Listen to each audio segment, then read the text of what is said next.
அனைவருக்கும் வணக்கம். வாசிப்பவர் ஸ்ரீமதி செல்லம்மாள். திரு ஜோசப் மர்ஃபி அவர்கள் எழுதிய ஆழ் மனதின் அற்புத சக்தி நூலை தொடர்ந்து கொண்டிருக்கின்றோம். திருத்தம் டாக்டர் இயன் மெக்மஹன் அவர்கள். இதுவரை எழுதப்பட்டுள்ள சுய முன்னேற்ற புத்தகங்களிலேயே மிக சக்தி வாய்ந்த புத்தகம். தமிழில் மொழிபெயர்ப்பு நாகலட்சுமி சண்முகம் அவர்கள். தான் விரும்பியதை பெறுவதில் அவள் வெற்றி பெற்றது எவ்வாறு? என் சொற்பொழிவுகளிலும் வகுப்புகளிலும் மார்கரெட் என்ற இளம்பெண் தொடர்ந்து பங்கேற்று வந்தாள். அவள் தன் வீட்டிலிருந்து சொற்பொழிவு நடைபெற்ற அரங்கத்திற்கு வர 3 முறை பேருந்துகளை மாற்ற வேண்டியிருந்தது. ஒரு சொற்பொழிவில் கலந்து கொள்வதற்கு வரும்போது 1½ மணி நேரமும், திரும்பிச் செல்லும் போது 1½ மணி நேரமும் அவள் பயணம் செய்ய வேண்டியிருந்தது. என்னுடைய சொற்பொழிவுகளில் ஒன்றில் தன் வேலையில் கார் தேவைப்பட்ட ஓர் இளைஞன் எவ்வாறு அதை பெற்றான் என்று நான் கூறியதை அவள் கேட்டாள். நான் என் சொற்பொழிவில் கோடிட்டு காட்டியிருந்த உக்தியை அவள் வீட்டிற்கு சென்று சோதித்து பார்த்தாள். பின்னாளில் அவள் என்னுடைய வழிமுறைகளை எவ்வாறு நடைமுறைப்படுத்தினாள் என்றும் அதைத் தொடர்ந்து என்ன நடந்தது என்பதையும் எனக்கு ஒரு கடிதத்தில் எழுதியிருந்தாள். அவள் அனுமதியுடன் நான் அதை இங்கு பிரசுரிக்கிறேன். அன்புள்ள டாக்டர் மர்ஃபி, என் தனிப்பட்ட வளர்ச்சிக்கு ஒரு கார் அவசியம் என்பதை நான் அறிந்தேன். தொடர்ந்து உங்கள் சொற்பொழிவுகளில் பங்கேற்க எனக்கு அதை விட்டால் வேறு வழி இருக்கவில்லை. ஒரு காரை வாங்க முயற்சி செய்வது என்று ஆன பிறகு நான் எப்போதும் கனவு கண்டு கொண்டிருந்த கெடிலாக் என்ற காரை வாங்க முயற்சி செய்வது என்று முடிவெடுத்தேன். நான் உண்மையிலேயே ஒரு காரை வாங்குவதற்கும் அதை ஓட்டுவதற்கும் என்னென்ன நடவடிக்கைகள் எடுப்பேனோ அத்தனையையும் கற்பனையில் நான் செயல்முறைப்படுத்தினேன். நான் ஒரு கார் விற்பனையகத்திற்குள் சென்று எனக்கு விருப்பமான காரில் சோதனை ஓட்டம் செய்வது போல் கற்பனை செய்தேன். நான் அந்த கெடிலாக் கார் எனக்கு சொந்தமானது என்று மீண்டும் மீண்டும் கூறினேன். அக்காருக்குள் நுழைவதையும் அதை ஓட்டுவதையும் அதன் இருக்கைகள், திரை சீலைகள் போன்றவற்றை தொட்டு உணர்வதையும் ஏனைய பிறவற்றையும் உள்ளடக்கிய மனப்படத்தை தொடர்ச்சியாக நான் அப்படியே 2 வாரங்களுக்கு என் மனதில் திரும்ப திரும்ப ஓடவிட்டேன். சென்ற வாரம் நான் உங்கள் சொற்பொழிவிற்கு ஒரு கெடிலாக் காரைதான் ஓட்டி வந்தேன்.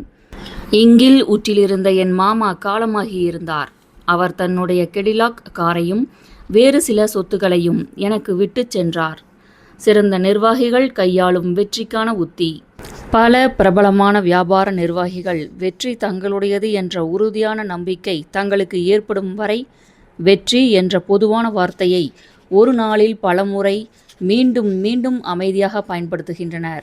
வெற்றி குறித்த யோசனை வெற்றியின் இன்றியமையாத அனைத்து அம்சங்களையும் உள்ளடக்கியது என்பதை அவர்கள் அறிவர். அதேபோல் இப்போது நீங்களும் விசுவாசத்துடனும் உறுதியான நம்பிக்கையுடனும் வெற்றி என்ற வார்த்தையை தொடர்ந்து பலமுறை கூறத் துவங்குங்கள். நாளடைவில் உங்கள் ஆழ்மனம் அதை ஏற்றுக்கொள்ளும். நீங்கள் உங்களுடைய உணர்வு பூர்வமான நம்பிக்கைகளையும் பதிவுகளையும் உறுதியான நம்பிக்கைகளையும் வெளிப்படுத்த கட்டாயப்படுத்தப்படுகிறீர்கள். வெற்றி என்பது உங்களுக்கு எதை குறிக்கிறது? சந்தேகத்திற்கு இடமின்றி நீங்கள் உங்கள் வீட்டு வாழ்க்கையிலும் மற்றவர்களுடனான உறவுகளிலும் வெற்றிகரமாக திகழ வேண்டும் என்று விரும்புவீர்கள்.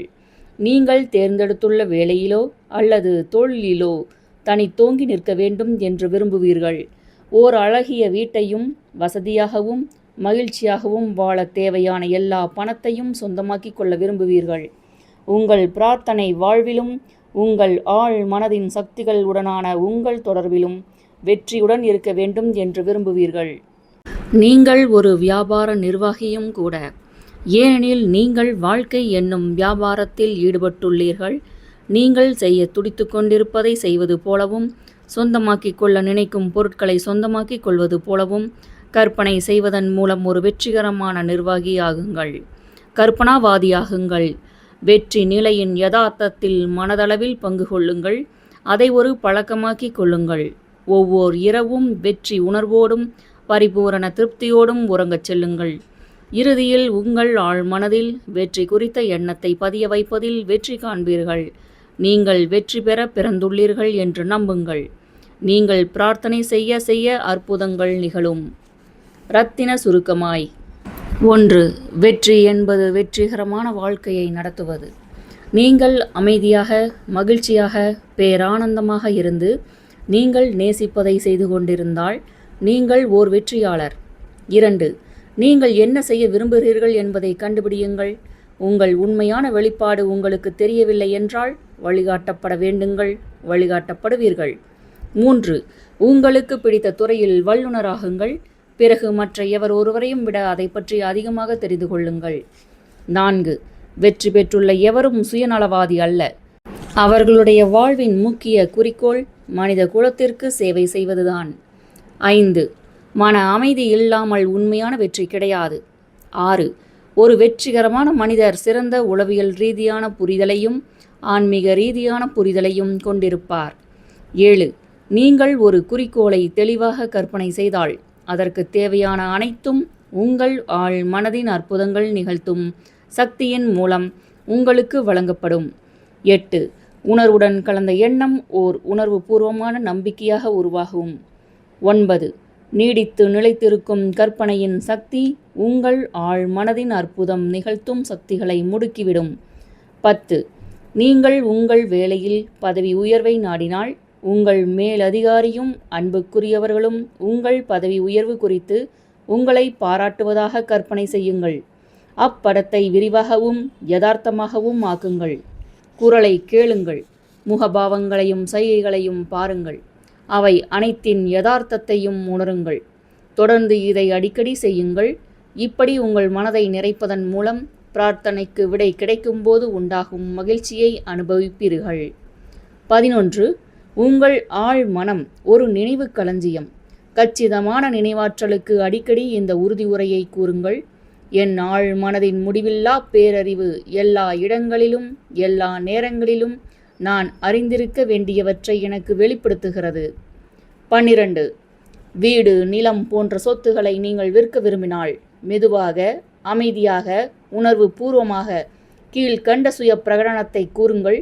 இந்த வீட்டை அல்லது சொத்தை வாங்குபவரை முடிவில்லா பேரறிவு என்னிடம் கவர்ந்தெழுக்கிறது. அவர் அதை விரும்புகிறார், அதில் செழிப்படைகிறார். இவ்வுணர்வை தொடர்ந்து நிலைநிறுத்துங்கள். உங்கள் ஆழ் மனதின் ஆழ்ந்த ஓட்டங்கள் அது உங்கள் வாழ்வில் வந்து சேர வழிவகுக்கும். 13. வெற்றி குறித்த யோசனை வெற்றியின் இன்றியமையாத அனைத்து அம்சங்களையும் உள்ளடக்கியது. நீங்கள் விசுவாசத்துடனும் உறுதியுடனும் வெற்றி என்ற வார்த்தையை தொடர்ந்து பலமுறை உங்களுக்கு நீங்களே கூறிக்கொள்ளுங்கள். ஆழ் மனம் வெற்றி மகுடத்தை உங்களுக்கு சூட்டி அழகு பார்க்கும். நூலின் அத்தியாயம் 12. அறிவியலறிஞர்கள் ஆழ்மனதை எப்படி பயன்படுத்துகின்றனர்?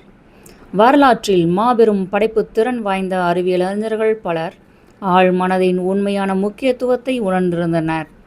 எடிசன், மார்கோனி, ஐன்ஸ்டீன் மற்றும் பலர் தாங்கள் படைத்த மாபெரும் சாதனைகளுக்கு தேவையான உள்நோக்கையும் செய்நுட்ப அறிவையும் பெற ஆழ்மனதை பயன்படுத்தியுள்ளனர். ஆழ்மனதின் சக்தியை நடைமுறையில் செயல்படுத்தும் திறன் பெரும் அறிவியலாளர்களின் வெற்றியை தீர்மானிக்கும் மிக முக்கியமான ஒரு காரணி. இதற்காக மிக அற்புதமான எடுத்துக்காட்டுகளில் ஒன்று பிரபலமான வேதியியல் வல்லுநர் ஃப்ரைட்ரிச் வான் ஸ்ட்ராடானிட்ஸின் வாழ்க்கையில் காணப்படுகிறது. அவர் பென்சின் என்னும் ஹைட்ரோகார்பனின் வேதியியல் அமைப்பை புரிந்து கொள்ள நீண்ட காலமாக போராடி கொண்டிருந்தார். இச்சேர்மத்தில் 6 கார்பன் அணுக்களும் 6 ஹைட்ரஜன் அணுக்களும் உள்ளன.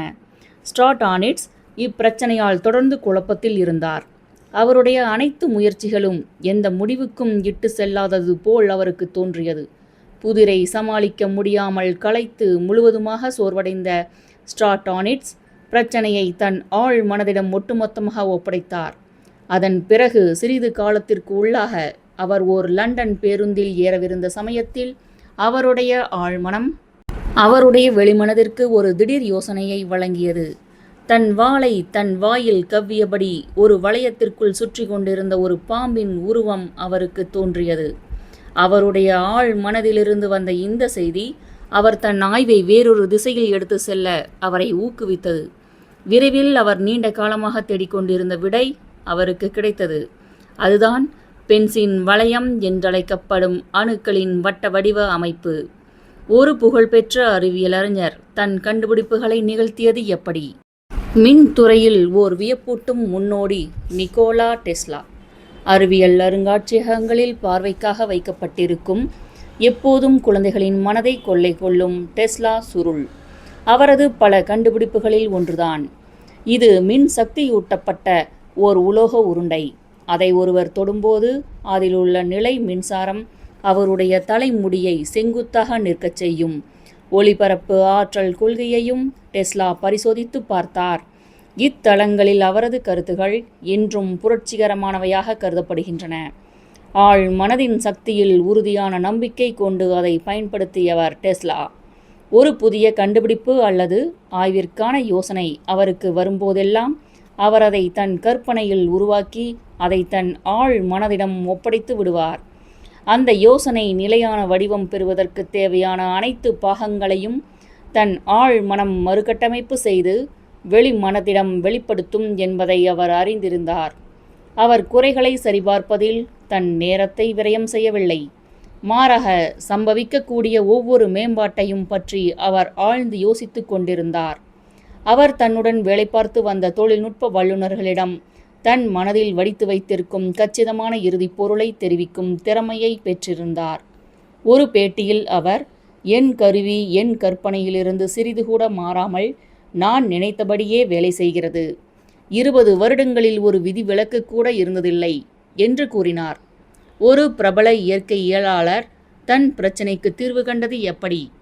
ஹார்வர்ட் பல்கலைக்கழகத்தை சேர்ந்த பேராசிரியர் லூயி அகாசிஸ் 19ஆம் நூற்றாண்டின் மிக பிரபலமான அமெரிக்க இயற்கையியலாளர்களில் ஒருவர். அவர் தன் ஆழ் மனதின் மாபெரும் சக்திகளை தன் தூக்கத்தில் கண்டறிந்தார். அவரது மறைவிற்கு பின் அவரது மனைவியால் எழுதப்பட்ட அவருடைய வாழ்க்கை குறிப்பிலிருந்து கீழ்க்கண்ட எடுத்துக்காட்டு கொடுக்கப்பட்டுள்ளது. 2 வாரங்களாக ஒரு பாறையினுள் பாதுகாத்து வைக்கப்பட்டிருந்த ஒரு புதை படிம மீனின் தெளிவற்ற பதிவிற்கான விளக்கத்தை கண்டுபிடிக்க அவர் கடுமையாக முயற்சித்துக் கொண்டிருந்தார். ஓய்ந்து போய் குழப்பமடைந்த நிலையில் இறுதியாக தன் வேலையை மூட்டை கட்டி வைத்துவிட்டு அதை தன் மனதிலிருந்து களைய முயற்சித்தார். இதன் பிறகு ஒரு நாள் இரவு அவர் தூக்கத்திலிருந்து திடீரென்று கண் விழித்தபோது தன் தூக்கத்தில் தன்னுடைய மீனை தெளிவற்றிருந்த அதன் பாகங்கள் அனைத்தும் கச்சிதமாக மீட்டெடுக்கப்பட்டு முழுமையான மீனாக கண்டதாக நம்பினார். ஆனால் அதை மனதில் தக்க வைத்து அதன் உருவத்தை அமைப்பதற்கு முன்பாகவே அது அவரது நினைவை விட்டு தப்பியது. இருந்தாலும் தான் அந்த பதிவை புதிதாக பார்ப்பது போல் ஒரு முறை பார்த்தால் அது தன் லட்சியத்தின் பாதையில் தன்னை மீண்டும் கொண்டு போய் சேர்க்க உதவும் என்று எண்ணியவாறே அவர் அது பாதுகாப்பாக வைக்கப்பட்டிருந்த ஜார்தன் தே பிளாந்த் அருங்காட்சியகத்திற்கு சென்றார். ஆனால் அது வீண் அலைச்சலாகவே இருந்தது. அடுத்த நாள் இரவு அந்த மீனை அவர் மறுபடியும் பார்த்தார். ஆனால் திருப்திகரமான விளைவு ஏதுமில்லை. அவர் கண் விழித்தவுடன் பழைய மாதிரி அது அவரது நினைவிலிருந்து மறைந்துவிட்டது. இந்த அனுபவம் மீண்டும் ஏற்படலாம் என்ற நம்பிக்கையில் 3ஆம் நாள் இரவு அவர் தூங்கச் செல்லும் முன் ஒரு பென்சிலையும் காகிதத்தையும் தன் படுக்கைக்கு அருகே வைத்தார். அதற்கேற்ப பொழுது விடுவதற்கு முன் அவரது கனவில் மீண்டும் அந்த மீன் தோன்றியது. முதலில் தெளிவற்று இருந்தாலும் இறுதியில் அதன் விலங்கியல் சிறப்பியல்புகளில் அவருக்கு இதற்கு மேல் யாதொரு சந்தேகமும் இல்லாத வண்ணம் மிக தெளிவாக அம்மீன் தோன்றியது. பாதி தூக்கத்தில் இருந்து கொண்டே முழு இருட்டில் தன் படுக்கைக்கு அருகில் இருந்த காகித துண்டில் இப்பாகங்களை வரைந்தார். தான் இரவில் வரைந்த மீனின் அங்கங்களை காலையில் பார்த்தபோது அவர் ஆச்சரியப்பட்டார். அப்புதை படிமமே வெளிப்படுத்தினால் கூட இத்தகைய அம்சங்கள் இருப்பது சாத்தியமில்லை என்று நினைத்தார். அவர் மீண்டும் ஜார்தன் தே பிளாந்திற்கு விரைந்தார். தன் வரைபடத்தை கையேடாக வைத்துக்கொண்டு அவர் அக்கல்லின் மேற்பகுதியை வெற்றிகரமாக செதுக்கினார். அதன் அடியில் அந்த மீனின் காணாமல் போன பாகங்கள் ஒளிந்திருந்தன. முழுமையாக வெளிப்படுத்தப்பட்ட போது அது அவரது கனவையும் அவர் வரைந்த படத்தையும் ஒத்திருந்தது. அவர் அதை எளிதாக வகைப்படுத்தி வெற்றி கண்டார். ஒரு தலைசிறந்த மருத்துவர் நீரிழிவு நோய் பிரச்சனையை தீர்த்தது எப்படி? கனடா நாட்டைச் சேர்ந்த அறிவார்ந்த மருத்துவரும் ஆய்வாளருமான டாக்டர் ஃப்ரெடரிக் பேண்டிங் 1920களில் நீரிழிவு நோய்க்கு தீர்வு காண்பதில் தன் கவனத்தை குவித்தார். அச்சமயத்தில் அந்நோயை கட்டுப்படுத்துவதற்கான ஆற்றல்மிக்க எந்த ஒரு வழிமுறையையும் மருத்துவ அறிவியல் வழங்கியிருக்கவில்லை. இவ்விஷயம் குறித்த சர்வதேச நூல்களை படிப்பதிலும் அவற்றை பரிசோதிப்பதிலும் டாக்டர் பேண்டிங் கணிசமான நேரத்தை செலவிட்டார். ஆனால் அவர் ஆராய்ந்த பாதைகள் எதுவும் எந்த முடிவுக்கும் அவரை இட்டுச் செல்லவில்லை.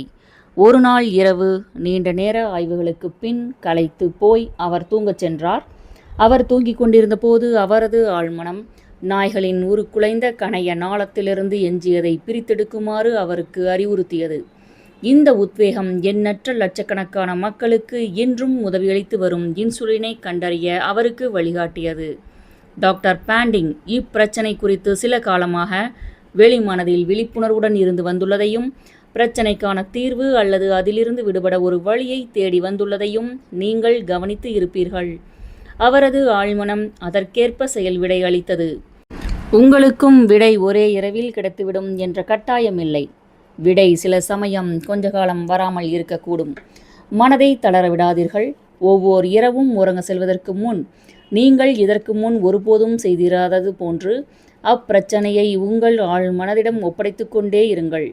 ஒரு தீர்வு வருவதில் அதிகமான தாமதத்தை நீங்கள் அனுபவிக்கிறீர்கள் என்றால், ஒருவேளை நீங்கள் உங்கள் ஆழ் மனதிடம் அளிக்கும் கேள்வி மிக முக்கியமான ஒன்று, அது தீர்வதற்கு நீண்ட காலமாகும் என்று நீங்களாகவே நினைத்து கொண்டிருப்பது ஒரு காரணமாக இருக்கக்கூடும். இது ஒன்றும் ஆச்சரியப்படுத்தும் விஷயம் அல்ல.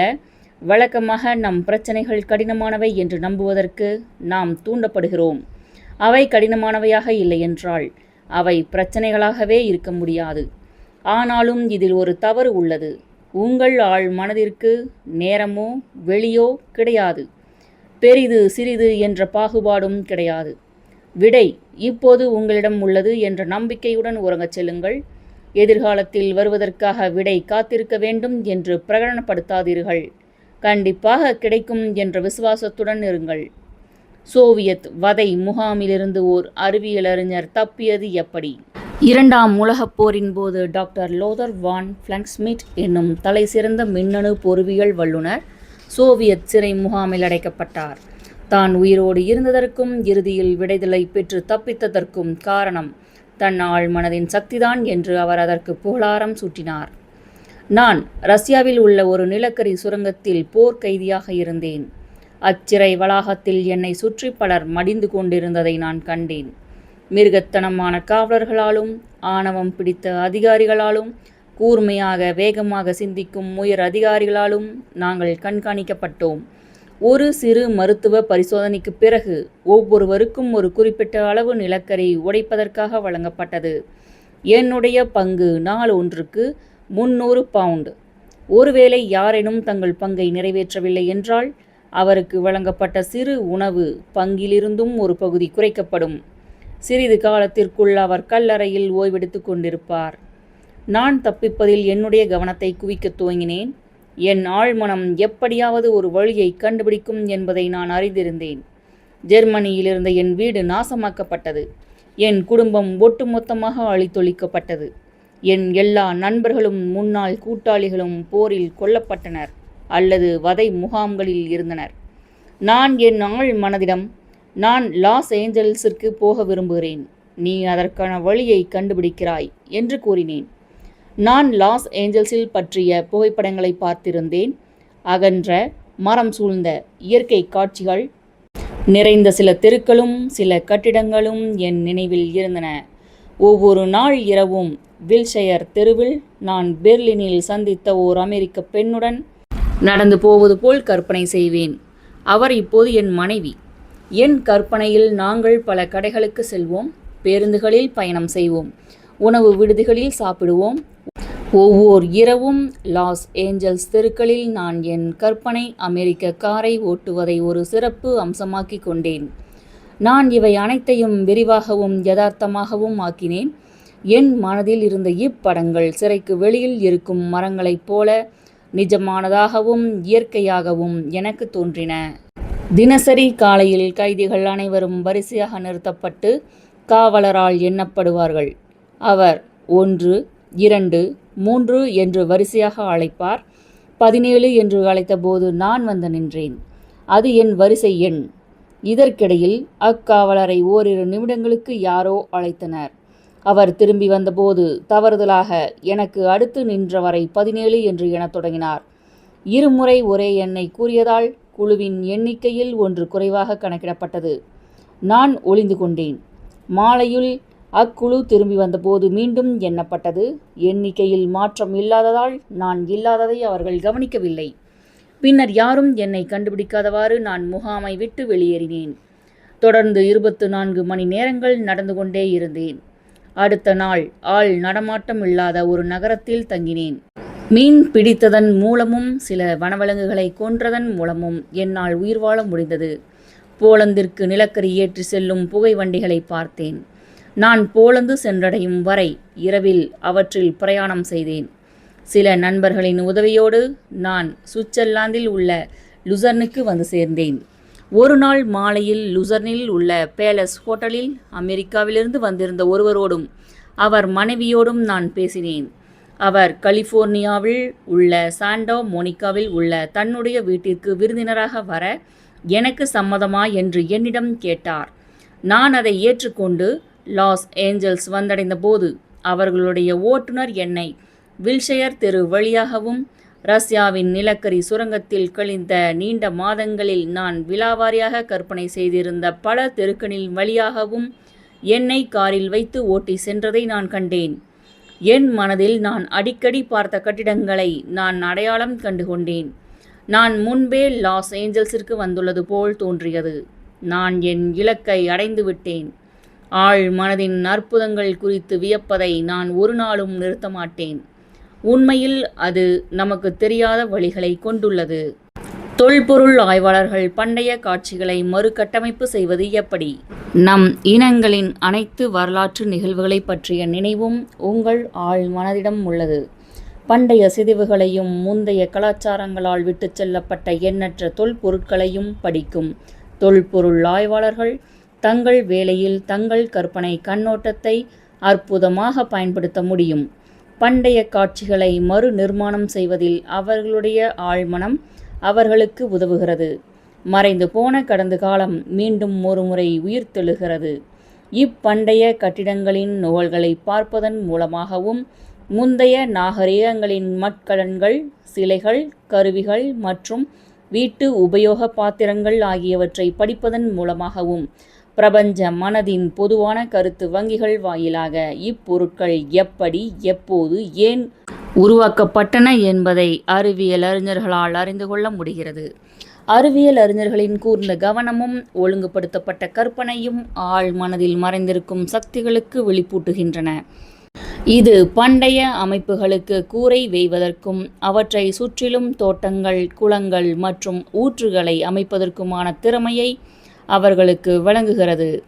கண்கள், தசை நாண்கள் மற்றும் தசைகள் ஆகியவற்றால் புதை படிமத்தின் எச்சங்கள் அலங்கரிக்கப்பட்டு அவை மீண்டும் நடக்கவும் பேசவும் செய்கின்றன.